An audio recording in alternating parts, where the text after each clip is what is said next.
Hello, everyone. It's Shane Conto, your Wasteland reviewer, and welcome to the Streaming Wasteland here on the SPM Crew Podcasting Network. And this is my weekly show where each Friday I pick a streaming service and three previously released films off of it. And hopefully by the end of this episode, you have a nice full weekend worth of movies to go check out. And happy Halloween, everyone. We are wrapping up a whole entire month of horror thriller selections, no matter the streaming service, here on the Streaming Wasteland. And we happen to land on Netflix, which, to be frank, at this point, besides Netflix movies, it has some of the worst selection of actual movies to check out because it's so limited. But I did my best to give you a few horror thrillers to sink your teeth into. Haha, enjoy that. And let's get started with a relatively more recent film, despite the fact that I'm now processing the fact that this is a 9-year-old movie at this point.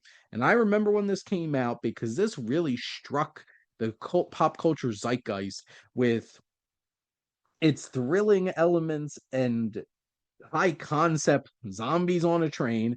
It is Train to Busan. And this South Korean film, while a zombie virus breaks out, passengers struggle to survive on the train from Seoul to Busan. And I just remember when this movie came out, this became so popular. And it was one of those international films that really did get a lot of attention and honestly really deserved it because this is quite the impressive film with it's incredibly shot. The direction of this film from Yon Sang-ho is quite impressive, and you have cinematographer uh Young Deok Lee, and the music from Yang Young Yu is so propulsive and just has this level of emotion. This has a really strong cast. You'll see a few familiar faces from Gang Yu to Young Yumi and Ma Dong Seok.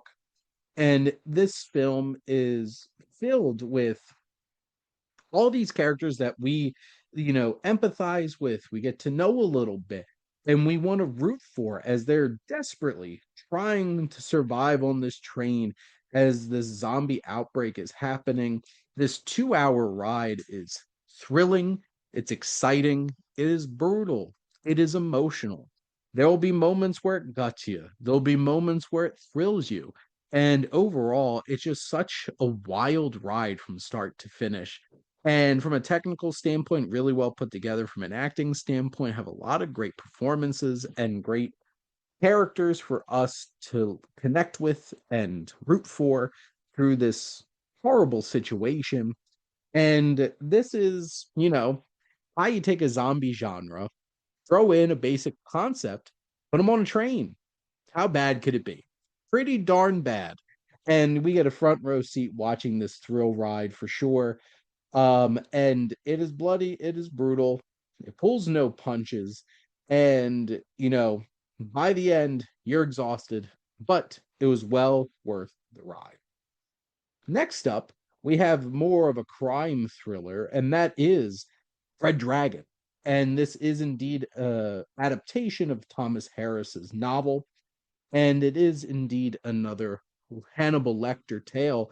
Lecter is a much smaller piece here as a retired FBI agent with psychological gifts is assigned to help track down the Tooth Fairy, a mysterious serial killer. Aiding him is imprisoned forensic psychiatrist Dr. Hannibal the Cannibal Lecter.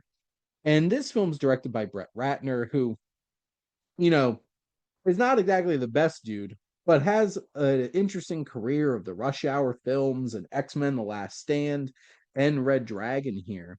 And this film is very pulpy and has some interesting and engaging visuals at times. There's one particular sequence really capturing this terrifying tattoo on our antagonist is like, holy crap, this is terrifying. This film has an interesting story of Will Graham trying to track down the Tooth Fairy killer, while also having this dynamic with Hannibal Lecter. Anthony Hopkins is back as Hannibal Lecter, and not quite Silence of the Lambs level, but he delivers a fine performance here. Edward Norton with his disgusting dyed hair is Will Graham. But the real standout of this film is Ray Fiennes, who's incredible as Francis Dollarhide, the Tooth Fairy Killer, the Red Dragon. And his whole arc is interesting and has layers and is dynamic.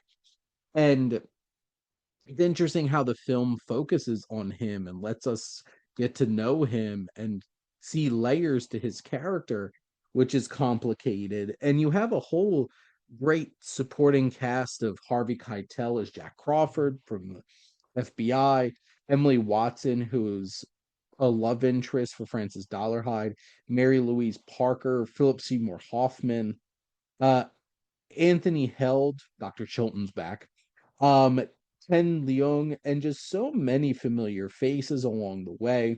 Just fill out this cast, has a great supporting cast.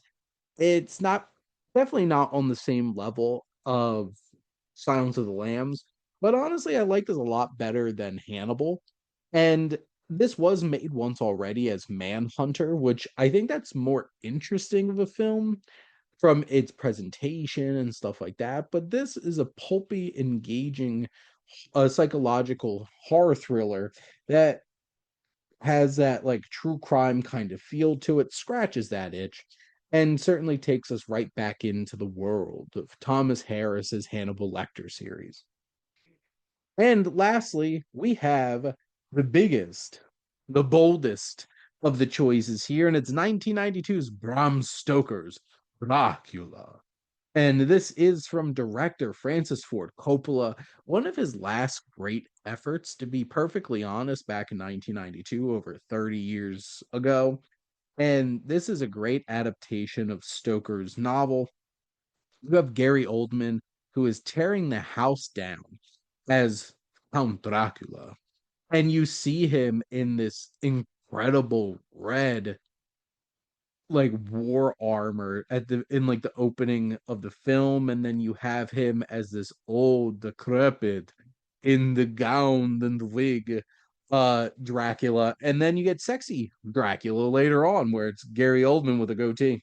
um and he just plays all of these different levels of Dracula in such an interesting and compelling way. There's so many layers to what Ullman is doing with his character work, and the costuming, the hair, the makeup, all of it really comes together to make this so iconic. Keanu Reeves' British accent's not great. Let's just get that out of the way. Winona Ryder is really fine here, but Anthony Hopkins as Van Helsing, unhinged Van Helsing, is so fantastic to watch. In the likes of Richard E. Grant and Carrie Elwes along the way too. Tom Waits is Renfield. Monica Bellucci is one of Dracula's brides, which certainly grabs your attention. And this film is seductive, it is sexy, it is bold and gothic. The production design, the costuming, the makeup, all of it is exquisite. It's really impressive from start to finish. The acting, most of it, the Gary Oldman of it all is incredible. And this is big, bold, the music, the atmosphere, all of it coming together. And Coppola just creates this grand creation and version of Dracula that has really stood the test of time over the past few decades and has become the quintessential one for a lot of people. Obviously, this has to go toe to toe with, the Bela Lugosi classic Dracula, or the Hammer horror with Christopher Lee as Dracula.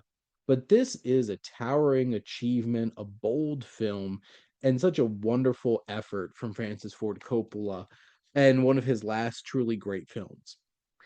But that is a wrap here on the Streaming Wasteland. Let's do a little summation. We're going to head over to Netflix and check out 2016's Train to Busan, 2002's Red Dragon, and 1992's Dracula. And thank you all for listening. Make sure to like, comment, and share on this episode. What's your favorite zombie film? What's your favorite of this whole Hannibal extended Hannibal Lecter series? Is it even the show Hannibal? And what's your favorite adaptation of the classic Stoker film story of Dracula? Make sure to like, comment, and make sure to follow or subscribe wherever you listen to your podcast. The SPM Crew Podcast Network is ever expanding. We have so many great shows with all different types of interests. We'll have something for you, especially if you love movies. We have plenty of that.